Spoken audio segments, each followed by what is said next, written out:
Muchas veces creemos que pensamos por nosotros mismos, que nuestras ideas son nuestras, que nuestras creencias son nuestras, que la forma en la que vemos el mundo nos pertenece. Pero, ¿qué pasaría si gran parte de lo que somos fuera un programa ejecutándose en silencio? Un conjunto de experiencias, aprendizajes y patrones que moldean nuestra manera de sentir, pensar y crear. Porque si es posible reescribir la forma en que interpretamos la realidad, ¿también es posible resetear la creatividad? En este episodio de Procesos Creativos hablamos sobre una idea tan simple como profunda, que la forma en la que creamos está conectada con la forma en la que nos percibimos, porque antes de preguntarnos qué podemos crear, habría que responder una pregunta más importante. ¿Cómo va, David? ¿Todo bien? ¿Qué haces, Chino? ¿Cómo estás? Bien, muy contento de que formes parte de este episodio de Procesos Creativos. Excelente, no, muchas gracias a vos por la invitación. Contento de estar acá también, ¿eh? Bueno, muchas gracias. Voy con la pregunta que es más fácil de hacer. A ver. No sé si más fácil de responder. Ok. ¿Quién sos? Uf. Arrancaba tranqui el podcast.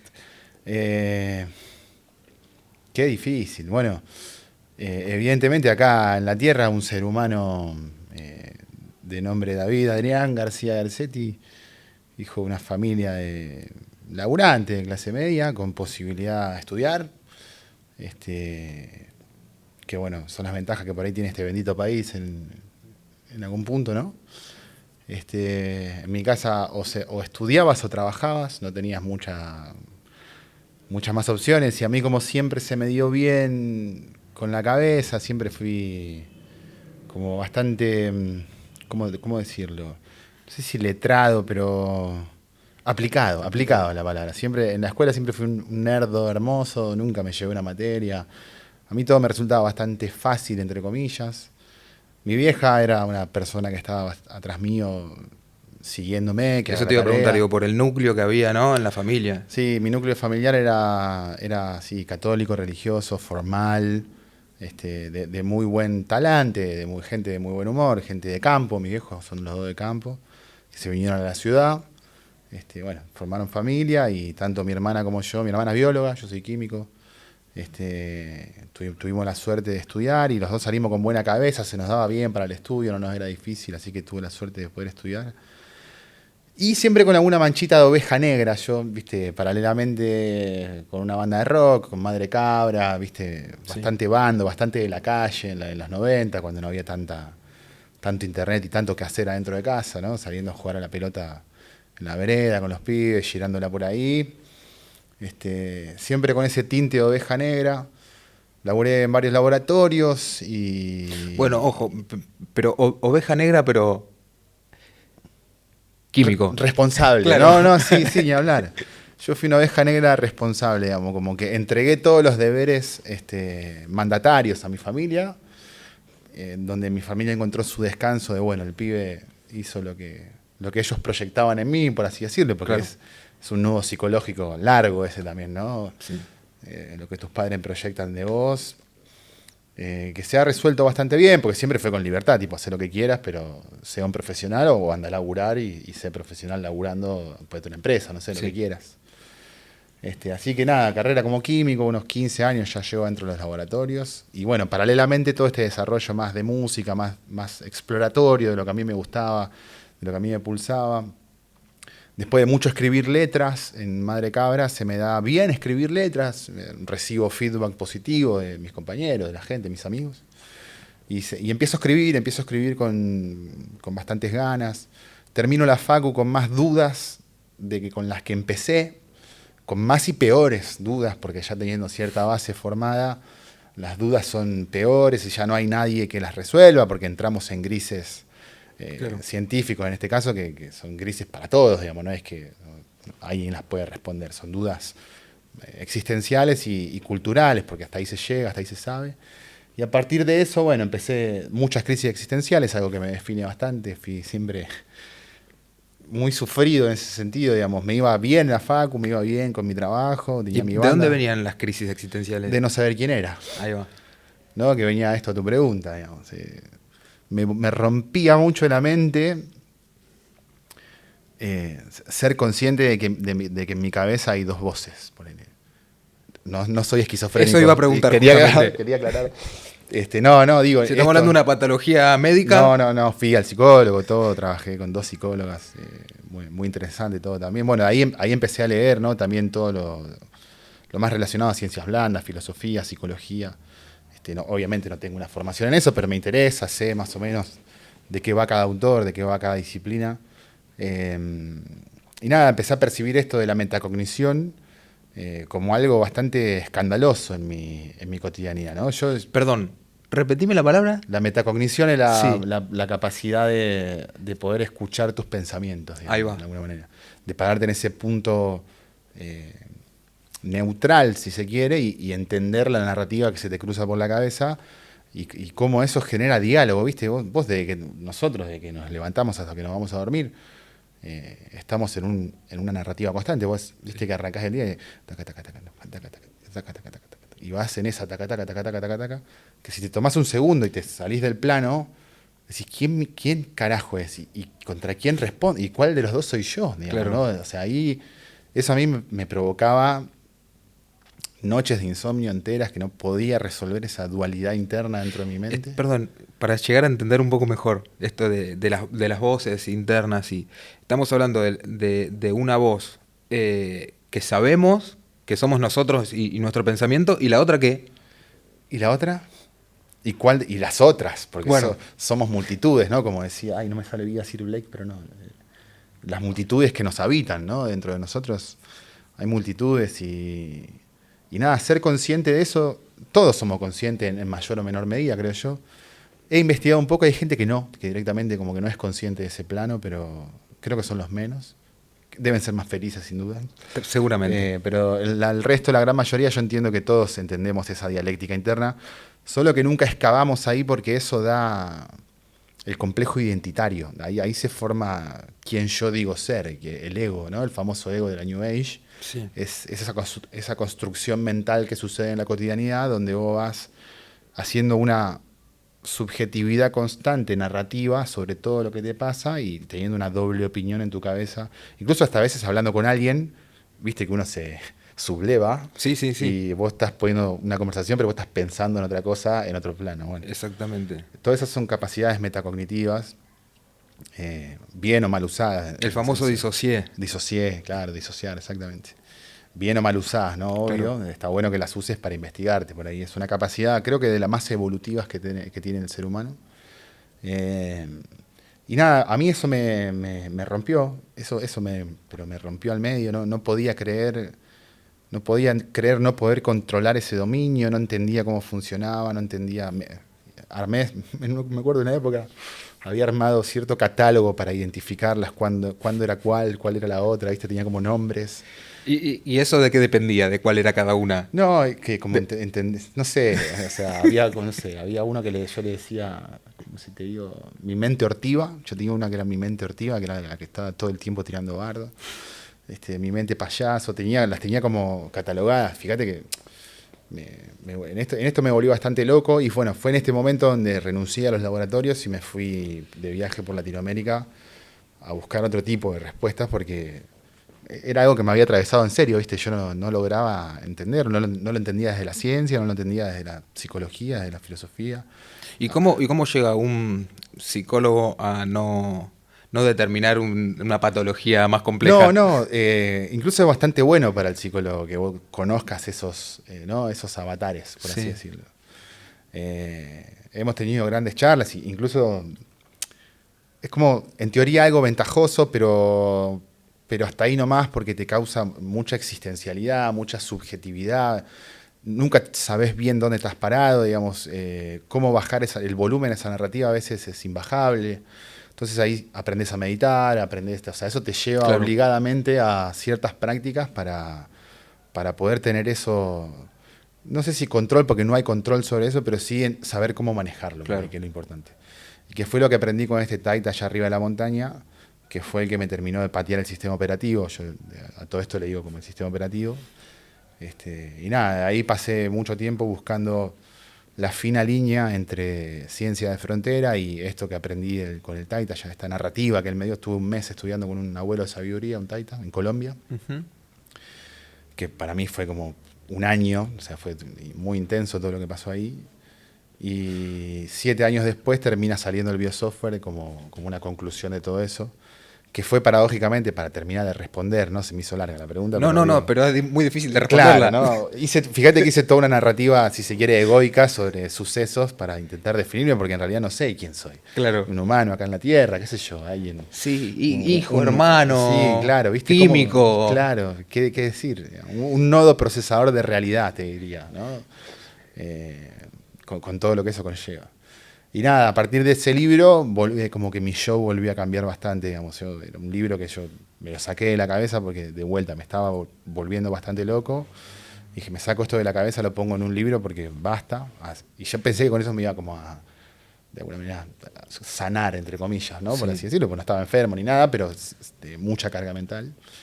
Y ahí arrancó el biosoftware, y cuando arrancó el biosoftware, a los 6 meses, al año, ya era un libro que se había vendido un montón, y ahí empezaron las charlas, ahí empezaron a moverme y a contactar gente y a recibir mucho feedback de parte bueno, en redes, ¿viste? Sí. Que todo se mueve de una manera sorprendente. Alcances, España, ¿viste? México, lugares, Uruguay, Chile, bueno, Argentina. Y bueno, ahí ya fui mermando mi posición como científico, como químico. En su momento yo era director de un laboratorio, tenía 37, era director de un laboratorio, tenía 40, 50 personas a cargo. Firmaba todos los papeles del laboratorio y me estaba yendo muy bien paralelamente con este desarrollo del biosoftware y los conversatorios, y bueno, justo se dio una posibilidad para pasar para trabajar para la provincia. Ahora trabajo en el Ministerio Público de Acusación, hago asesor técnico del Poder Judicial.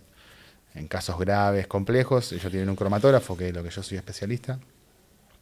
Así que eso me permite trabajar a la mañana un rato, obviamente mucho menos carga laboral y honoraria también, obviamente, pero... Claro. Pero Tengo sí muchas preguntas. Pero sí me permite hacer todo lo otro. Venga. Que a lo largo de tu relato que fui escuchando. La primera, igualmente, vamos de atrás para adelante, sí, desde lo último, es ¿qué es un cromatógrafo? ¿Qué hace un cromatógrafo? Buena pregunta. Yo suelo decir que un cromatógrafo es como una máquina que te permite encontrar una aguja en un pajar. La famosa aguja en un pajar. Sí. Se encuentra con un cromatógrafo. Es un aparato grande que tiene acoplado distintos detectores, que se usa en casi todas las industrias del planeta. Es algo bastante tope de gama, tope tecnológico, vale muy caro, vale $400.000, $500.000, depende cuál, Sí. pero entre unos $400.000 y $500.000. Y lo usan muchos tipos de industrias. De hecho, yo en todas las industrias donde trabajé, trabajo a partir de la especialidad que es la cromatografía de masas. Trabajé en Pharma haciendo medicamentos oncológicos para el cáncer. Trabajé en neurociencia, en clínica de neurociencia, haciendo perfiles de sangre para encontrar neurotransmisores en plasma y poder encontrar si están desfasados o no, y al estar desfasados se le puede detectar tempranamente a la persona una enfermedad como un feocromocitoma, que también es un cáncer. Después terminé trabajando para un privado que descansaba una parte de SENASA, digamos, SENASA Argentina. Y en todos lo que hace el cromatógrafo es buscar una parte en un millón, una parte en un billón o en un trillón, depende ¿De qué? de mezclas complejas. Por ejemplo, vos me sacás sangre, sí, o te saco sangre. Vos tenés un problema, no sabés qué te pasa. Te sacan sangre, el médico dice, vamos a ver si este pibe tiene las catecolaminas desreguladas, adrenalina, noradrenalina y dopamina. Sí. Y la sangre es una mezcla muy compleja, es un pajar. Okay. Y vos tenés que encontrar una aguja. Ahí va. Porque es una mezcla muy compleja y vos tenés que ver cómo haces con el cromatógrafo para encontrar eso que vos estás queriendo detectar, que te lo pide en realidad, en este caso, un médico. Entonces yo me juntaba con la junta médica, me decía, necesitamos encontrar esto y esto. ¿Podés? Sí, ¿qué necesitan? Y traeme los patrones. Generalmente vos le pedís que te traigan de Merck, que es un laboratorio alemán, que hace todos los patrones de lo que vos querés buscar, que es como... ¿Viste al perro cuando le hacen olfatear el soquete de la persona que quieren encontrar? Bueno, sí. Vos traes la droga patrón pura, la droga aislada pura. Entonces yo se la doy al cromatógrafo y le digo, identifica esto. Me hace un perfil, rompe la molécula, saca un espectro de masa y yo después hago todo de un laburo para limpiar lo que más pueda la sangre en este caso. Ujú. Después la pongo en el cromatógrafo, corto picos, hago cosas, no importa, y en un momento cuando identifico cuál es mi pico de interés, que me levantó la sustancia que yo estaba buscando, corto eso y le digo al cromatógrafo, contrastame contra el patrón que te puse y decime qué nivel de correlatividad tiene esto. Claro. Y ahí me dice 99, 98. Y después después se cuantifica, se pueden hacer un montón de cosas, pero básicamente muy fácil hablando, eso es un cromatógrafo. No sé, te imaginarás, vos estás haciendo una molécula para un medicamento contra el cáncer y esa molécula tiene que tener un mínimo de ciertos excipientes o contaminantes que en el mismo proceso químico se suceden para que FDA te la pruebe, para que vos la puedas vender en China, en Holanda, donde fuese, en Europa. Sí. Y vos cómo sabés que esa mezcla compleja tiene ese mínimo con un cromatógrafo, pedir los patrones, ¿sí? Hacen entrar el cromatógrafo. Entonces, con esa pequeña herramienta yo me abrí paso en distintas industrias de la ciencia y nada, es muy interesante porque siempre te tocan cosas distintas, ¿no? Claro. Ahora hago criminología, ponele, viste, en caso de asesinato y es más parecido a una serie, cae muestra de sangre, orina o pelo. ¿Y en eso qué tenés que hacer? Y muchas veces la fiscalía pide saber en qué estado estaba, si había consumido drogas, o sea, ellos necesitan contrastar con lo que dijo el acusado o la parte. No sé, a mí me drogaron, yo no vi nada, no me pasó nada. Bueno, entonces el fiscal dice, mostrame con qué estaba drogado este pibe o esta piba. Entonces ahí entra con toda una cadena de custodia, me llega a mí la sangre, yo la pongo en el cromatógrafo, pido los estándares, ya en general ya los tenés, pero yo hago un perfil y digo, mira, acá yo encontré barbutírico, encontré esto, encontré lo otro, probablemente tenga razón. O sea, yo no le digo el fiscal toma la decisión, obviamente, yo no, pero ellos contrastan contra el laboratorio en caso de asesinato, muerte, microtráfico, drogas. La cosa se pone media peluda y ellos tienen que saber contrastar contra un papel las narrativas de los acusados, ahí entramos nosotros. Bien. Yendo un poquito más atrás, que también de lo que más me interesa, como que me cuentes, me dijiste que estuviste en Colombia casi un año. No, un mes. Estuve. No. Sí. ¿Qué fue lo que duró casi un año? No, pues yo te dije, estuve una semana, un mes con el Taita en la montaña, un que mes. para mí fue casi como un año. Ahí va, me quedó eso del registro. Viste como Dragon Ball Z cuando van a entrenar a la nave que está ahí arriba, que tiene gravedad 8, no sé cuánto tiene, pero entrenan ahí, es como bueno.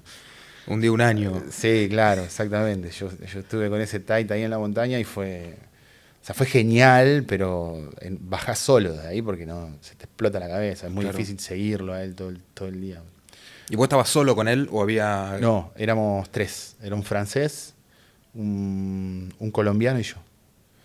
Y después había gente que en ese mes lo iba a visitar como periódicamente. Una chica de la calle, muy golpeada por la vida, que lo iba a visitar a él y él, con el poder de la palabra, ¿no? La ha ayudado mucho. Uh-huh. Y me acuerdo, había un psicólogo bastante conocido ahí en Colombia. Yo no sé quién era porque ya me olvidé de esto, 12 años más o menos, claro. Pero que iba a investigarlo a este Taita, a este abuelo, porque en la charla con él, al psicólogo le daban ganas de matarlo. Entonces como que él se autoinvestigaba psicológicamente en espejo contra este abuelo, que nada, son gente que viven en otra frecuencia, en otro planeta, te diría, directamente. Sí. Están conectados a otra cosa, muy conectados a la naturaleza, con ciclos totalmente distintos a los nuestros y sin toda la neurosis citadina que traemos nosotros, que pensamos que no la sabemos todas y somos unos nenes de pecho al lado de al lado de cierta gente que en realidad vive una vida muy feliz, ¿no? Que es ese como el gran logro. Claro. Bueno, pasaste por todo ese proceso y estuviste bastante tiempo para poder terminar de bajar como la idea de esto que terminó siendo el biosoftware. ¿Cómo fue ese proceso de bajar todo esto? No sé si ya tenías la idea de que esto tenía que ser un libro o querías solo escribir como una bitácora, no es porque no fue sucediendo durante la escritura, pero ¿qué era lo que vos querías hacer con esto? De hecho sucedió una bitácora después. Ahora, después vamos a llegar ahí, pero yo bajé de esa montaña y seguí mi viaje por Latinoamérica a otros... llegué desde Colombia hasta Argentina, así que imagínate que pasaron 4 o 5 meses más pasé por Machu Picchu, por Bolivia, fui bajando de a poco, y llegué acá a Argentina con un muy buen dinero que yo ya había ganado en Pharma. Pharma paga muy bien, entonces 7 años laburando en Pharma me había hecho como un colchón que me permitió pegar este salto a la nada, a buscar otro tipo de respuesta. Viajé un año, volví, me acomodé en mi nave. Un amigo me propuso ponerme un bar en la isla, acá enfrente de Rosario, digamos Pura Vida, Sí. y se prendió fuego. Sí. Y ahí volví a los laboratorios, medio forzado, porque ahí ya no me quedaba nada. No hay más colchón. Sí, entonces saqué el CV, la especialidad en cromatografía, todo, y al toque entré, en un laboratorio conocido acá de Rosario, a hacer toda esta parte de clínica.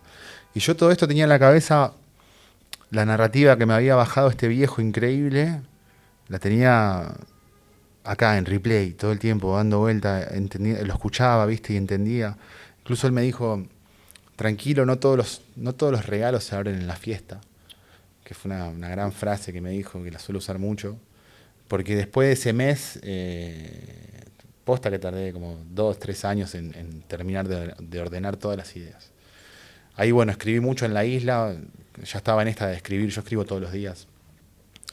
Y ahí ya estaba escribiendo como 10, 12, 15 páginas por día, ya tenía como un zoom, un hecho de ideas, y en un momento dije, me voy a poner a organizar esto de la mejor manera. ¿Lo bajabas como lo que vos viviste, como lo que a vos te quedó, en primera persona? ¿Cómo? No, en realidad está buena la pregunta, porque otra cosa que me decía este abuelo, cuando yo llegué me dijo, vos estás muy enojado, me dice. Y yo llegué riéndome, digamos, estaba de viaje por Colombia, lo había encontrarlo ese Taita no es tan fácil, digamos, tuve suerte, lo encontré. Y, viste, yo llegué contento, qué sé yo, hola, te estaba esperando, me dice. Ya arrancamos con la Mysticus y dije yo, viste, me va a querer hacer el cuento. Yo en aquel momento era un científico cuadradito, no me explicaba nada si no tenía una fórmula. Y ese viejo me pateó la cara. Y nada, él me dice, estás muy enojado. Y en realidad sí, yo estaba muy enojado con la ciencia. No con la ciencia, digamos, pero sí con todo el paradigma planetario, económico, material, donde el avance de la ciencia está muy determinado porque sea una ventaja económica para alguien y no por una cuestión de querer saber cómo funciona, no sé, la realidad, el cerebro, la mente. Hoy por hoy ya se está abriendo un poco, pero hasta hace unos 10 años, vos no podés doctorarte en nada que no le convenga a alguien, que después va a sacar una fortuna de plata con eso. Entonces, uno sabiendo cuáles son los límites de la ciencia y queriendo a veces empujar hacia ciertos lugares, cuando perdés la inocencia de la facultad y entras al mundo real de las farmas, de las clínicas, de la neurociencia, todo, te das cuenta que no nada es tan lineal como vos creías, vos no podés estudiar lo que vos querés. Y yo sobre eso estaba muy enojado. Eso sumado a las crisis existenciales, hicieron una bomba. Y yo cuando llegué a lo de este viejo me dijo, vos estás muy enojado. Y empezamos a trabajar sobre eso y me dio vuelta como una media. Y yo cuando termino escribiendo el biosoftware hago una crítica. O sea, el biosoftware es una crítica a cierto planteamiento basal de cómo funciona la realidad, la conciencia, las cosas. Yo lo hago como una crítica desde la narrativa de este Taita y sobre lo que yo sé de ciencia, de lo que pude estudiar en la facu, digamos, y lo que investigué por mi cuenta también de ciencia de frontera. Entonces termina siendo una crítica donde en ningún momento te digo esto me lo dijo el Taita, esto lo sé yo de ciencia de frontera, simplemente es una crítica con un fervor un tanto adolescente. Te digo, yo ahora leo, a veces ojeo el biosoftware y digo, ay Dios, tengo que sacar el 2 porque esto ya no me es tan representativo. Claro. Pero yo tengo un amigo escritor que la me dijo, actualización del biosoftware. Sí, porque es un software, se Claro. puede sacar el 2.0. Yo tengo un amigo escritor que me dijo, no, igual está bien, que tenga esa fiebre adolescente, es muy sano. Y me convenció. Así que viene por ahí, ¿no? Es una crítica y es parte de la curaduría de mi enojo al enterarme de que el mundo no era como yo quería que sea, ¿no? Como te habían contado, o como lo habías visto. O como me había imaginado, claro. A priori. Sí, tal cual. Y después que lo tenés ahí escrito, escribiste no sé cuántas hojas y las charlas tenés. ¿Qué se hace con eso después? Eso fue un tremendo libro. Claro, yo terminé de escribir el libro, tenía, no sé, 170 páginas, 150. Y por contacto le pedí a un amigo, también escritor, que me pase una curadora de estilo en realidad. Tenía que hacerlo pasar por una curadora de estilo. Porque claro, yo soy científico, no escritor. Claro. Y uno a veces pone la pausa donde respira. ¿Viste? Donde Claro, coma. ¿Te das cuenta? Punto aparte. No cerraste la idea. No, y la coma va entre el sujeto y el predicado, pa. Claro. Esto de literatura, que es un arte quizá el más curtido de los artes, ¿no? Sí, sí. De las artes. Y nada, ahí arranqué con la curaduría de estilo del libro que me llevó. Yo creo que me llevó 6 meses escribirlo, el día que me senté a bajarlo posta, y me llevó como un año curarlo. Y di vuelta con gente, viste, atacándote los pares. Esto lo tenés que contar al revés. Y yo, no, ¿cómo al revés? Y para mí está. No, bueno. Obviamente, después uno elige qué dejar y qué no, pero ellos Claro. te dicen cómo se escribe correctamente algo según la RAE y según cómo el lector también está acostumbrado a leer. Porque esto también es si vos querés que tu idea llegue o querés escribir un libro como a vos se te canta, porque vos sos así y porque vos sos re loco. Entonces, viste, hay que buscar... Bueno, un poco y un poco. Claro, hay que buscar tu propia voz narrativa, que está bueno, pero también darle a la gente un formato amable de lectura, porque yo también soy lector y estoy acostumbrado a leer de cierta manera, digamos. Claro. Por más que uno quiera contar como quiera contar. A mí me pasa mucho esto de que la gente cuando me escribe por Instagram y me dice, leo tu libro y te escucho hablar en mi cabeza, viste, como que han asociado mi manera de hablar de redes y de alguna manera ha quedado plasmado más allá de la curaduría, que yo hice mucho caso, obviamente. Sí. Pero bueno, algunas cositas no, entonces yo creo que ahí se terminó de reflejar por ahí la voz propia, por así decirlo. Y entonces tenemos toda la curaduría del libro y tenemos un libro ahora. Tenemos un libro. O por lo menos lo más cercano a un libro. Sí, sí, tal cual. ¿Y qué se hace después con eso? ¿Qué puerta tocas? ¿Qué No, haces? O por bueno, lo menos que hiciste vos, por supuesto. Sí, lo presenté, o sea, incluso toda la manija, uno son como años, lleva pensándolo, haciéndolo. Sí. Lo mandás a imprimir un día, te llega una caja con 200 libros, me largué a llorar, no la podía creer, viste, era como, no, mi hijo, ¿viste? Me estaba Sí, así. sí. Y como todo, bueno, como todo proceso creativo, tiene el momento final donde decís, esto es una cagada, ¿viste? Por supuesto. Por supuesto, Obviamente. es el típico, es el mejor y peor momento de la creatividad misma, donde yo mientras lo escribía decía, me paraba, ¿viste? Me estaba escribiendo y decía, me paraba, decía, tremendo, esto está tremendo. Sí, sí, sí. Después Y- finalizado lo tenés impreso en papel Y en la mano, lo tenía lees. impreso y ¿esto decía, esto es una mierda, esto no lo va a leer nadie, boludo. Esto me lo voy a guardar en el placar, me lo voy a meter en el orto. qué es? Perdón, Las 200 copias. Las 200 copias que hice. Sí, yo hice 200 copias para básicamente mi vieja que me preguntaba, ¿qué haces allá? No, estoy escribiendo un libro. Bueno, acá está el libro, ¿viste? Sí. Y para mis amigos y bueno, para gente allegada que por ahí tenía algún interés. Lo presenté en Casa Brava con un amigo filósofo, estuvo bueno, con Pablito Viso, otro amigo científico que estuvo en la misma búsqueda que yo durante todos estos años. Cayó a Loras, me acuerdo ese día, cayó Gonzalo a Loras. No sé por qué. Porque había llegado a Rosario y había visto que en la gacetilla de prensa decía el biosoftware, un libro, y le interesó la propuesta y fue me acuerdo que estábamos ahí a salida de pospandemia. Sí. Y yo, bueno, termino, bajo, hago unas cosas porque después tocábamos con Madre Cabra unos temas, me fui a buscar una cerveza, poner en la barra. Y veo que ahí me levanta la mano, me acerco y se baja el barbijo, me dice, soy Gonzalo Loras, me dice, me encantó, qué sé yo, quiero un libro, esto y lo otro. Y fue como, no, qué buena onda. Y ahora, bueno, y desde ahí dejé un par de libros en una librería de un amigo acá en Rosario y ya está, y terminó todo para mí. Fue Claro. como, a los 3 meses me llaman de la librería y me dicen, che, se agotaron los libros. Bien, dije, mira qué lindo. Había dejado 10 libros porque por la que estén ahí, qué sé yo. Bueno. Y yo redes todavía nada, no tenía, ni las usaba de hecho. No tenía TikTok y Instagram, nada. Y a los 3 meses me llaman otra vez y me dice, che, se agotaron los libros. Y fue como, opa. Y esa segunda vez que me llaman a buscar los libros, a que lleve otra vez, digamos, había sido el premio Nobel de Física del 2022, si mal no me acuerdo, septiembre, octubre, fue por ahí. Y yo, envalentonado, porque había vendido, no sé, 30 libros por librería a no sé quién, porque yo ya no se los vendía a mis amigos, había recomendado boca en boca, había ido bien. envalentonado llegué a mi casa y como había sido el Nobel de Química, dije, che, pasó esto con el Nobel de Química, es una buena noticia, la cuántica ya es una ciencia en sí misma, qué sé yo, está bueno porque hace mucha referencia a este libro, el biosoftware, qué sé yo, que yo escribía y que se vendió un montón, así que gracias por eso. Subí ese video y se vendieron de repente 10 libros más. Y dije, opa, acá hay algo. Y en la otra semana dije, che, y está la paradoja del cubo Rubik acá también. Y la empecé a explicar y se vendieron 15. Y el video anduvo bien. Y Anto, bueno, mi novia me dice, ¿por qué no te haces una cuenta en TikTok? Me dice, porque TikTok, viste, a veces levanta bien, tiene un algoritmo bastante picante. Hice un video en TikTok y al tercero que hice poner se me explotó el celular.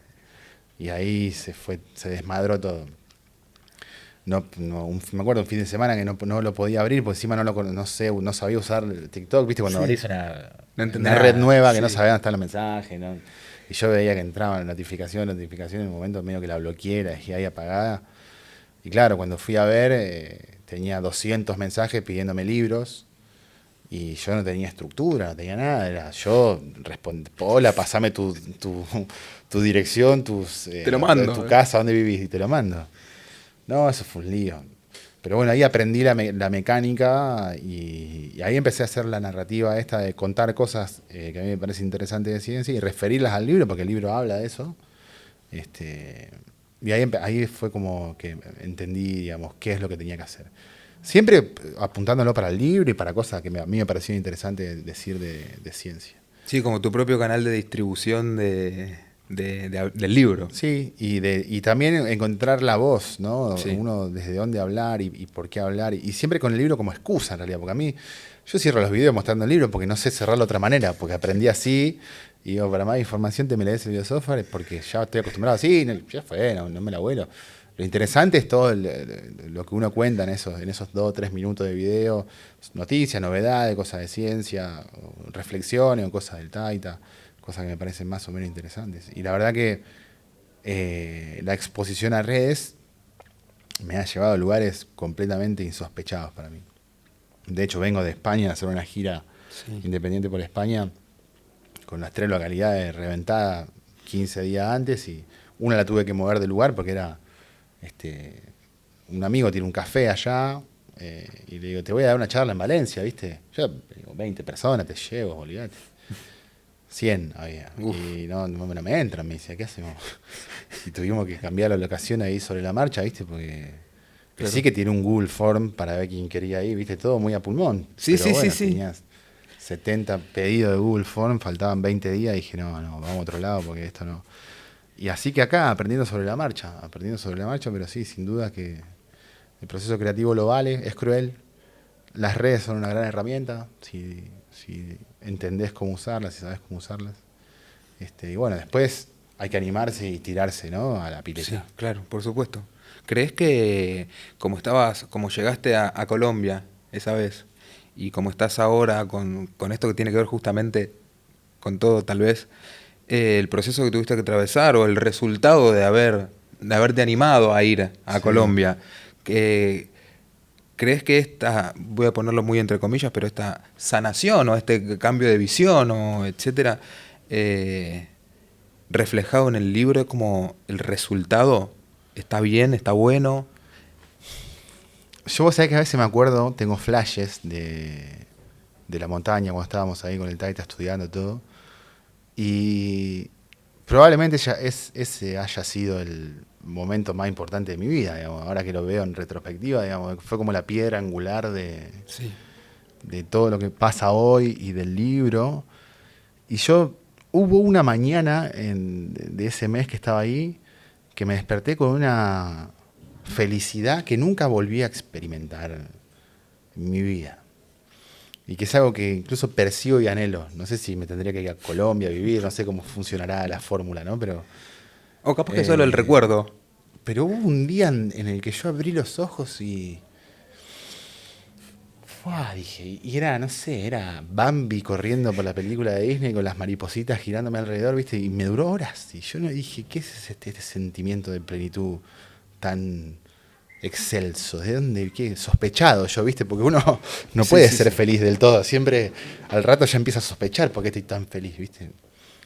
Y tengo como esos flashes así de recuerdo de estar ahí hablando con el Taita, diciendo, mirá, menos mal que lo hice, digamos, fue como... Bueno, fui solo también, ¿no? Yo me corté solo, fue una decisión bastante difícil, pero bueno, siempre también a través del dolor de las crisis existenciales. Fíjate que no, de alguna manera es como romper un caparazón, porque para que haya vida, el huevo se tiene que romper el lado de adentro. Sí. Si se rompe el lado afuera, no hay vida. No. ¿Se entiende? Porque lo arruinás, matás al embrión, digamos. Solamente hay vida cuando el huevo se rompe el lado de adentro. Y en la metáfora aplicada o en la analogía aplicada, muchas veces uno atraviesa un umbral de dolor tal que lo lleva a hacer cosas que más luego terminan formando otro camino de vida, como por ejemplo en este caso.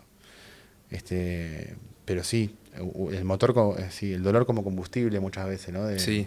De ir en búsqueda de lo que te duele y de velarlo, ¿no? De velar el misterio ese que te contiene, digamos, de alguna manera. Esa narrativa que te encierra, que por algo te pulsa. Yo suelo decir es que no hay que renunciar a eso que uno piensa todos los días. Hay algo que vos pensás todos los días de tu vida y que decís, ¿y esto? ¿Por qué no hago esto? ¿Por qué no hago esto? ¿Por qué no hago esto? Y lo repetís y lo repetís. Y pasan 6 meses y estás, ¿por qué no hago esto? Bueno, para algo aparece. Pues sí, seguí la pista, fíjate, hace una cosita por día, aunque sea mínima, en ese sentido. Seguí al conejo blanco que algo va a encontrar. Follow the wild ride, tal cual. Ya cerrando, quiero saber si podemos como... Bueno, yo no voy a hacer mucho en realidad, pero la pregunta va más referida justamente a los procesos creativos en general, ninguno particular porque son todos procesos y son todos diferentes, pero si crees que, no sé, de alguna forma podemos como... No sé si, ni siquiera sé si la pregunta está bien. Ok, pero vamos a investigarla. Vamos a tratar de hacerlo juntos. Si crees que de alguna forma la manera de pensar, o te lo voy a llamar el cerebro, o etcétera, se puede resetear para encontrar otros caminos, otros procesos. Buena pregunta, ¿eh? Yo creo que se puede reescribir, Ahí va. no resetear. Que es una de las propiedades más interesantes que tiene nuestro cerebro, que es justamente a través de la metacognición vos podés reescribir las narrativas de cómo interpretás las cosas. Llevándolo a un ejemplo tonto y simple. Vos venís con el auto, se te cruza uno porque cruza rápido, mal con la moto, casi lo chocás. Sí. Primera reacción, pero tú. Sí. La reescritura de eso es, capaz que estaba apurado, chabón. Sí. ¿Cuál te sirve más a vos contarte? Porque una te provocó un pico de estrés, Sí. liberaste cortisol, aumentó el ritmo cardíaco, entraste en una acción-reacción como un simio. Sí. Y la otra te convierte en una persona 2 escalones más arriba, no rompiste nada de tu día, nada se te cruzó, sos de último un caballero, porque no entraste en juicio si esa persona capaz se estaba muriendo la madre, no sé. Claro, sí, sí. Y vos que viste, bueno, a través de este ejemplo tonto, y no tan tonto a la vez, yo creo que nosotros podemos reescribir muchas interpretaciones de quiénes somos y de cómo queremos ser. En el dinamismo constante de la cotidianidad, en este bucle de voces con el que nos levantamos y nos vamos a dormir, todo eso está basado todo en narrativas, incluso hasta el inconsciente está basado en ciertas narrativas. La cuestión es que para eso no es tan fácil. Claro. Eso sería como actualizar el sistema operativo y está en el biosoftware, de hecho. Tu sistema de creencias es Claro. tu sistema operativo. Y se pueden rebotear, sí, sin dudas, esas creencias se pueden cambiar de punto de vista.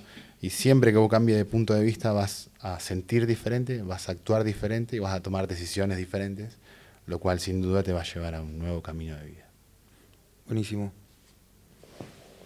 Muchas gracias, David. Gracias, Chino. Muchas gracias por esta charla increíble. No, Me encantó. por favor, encantado.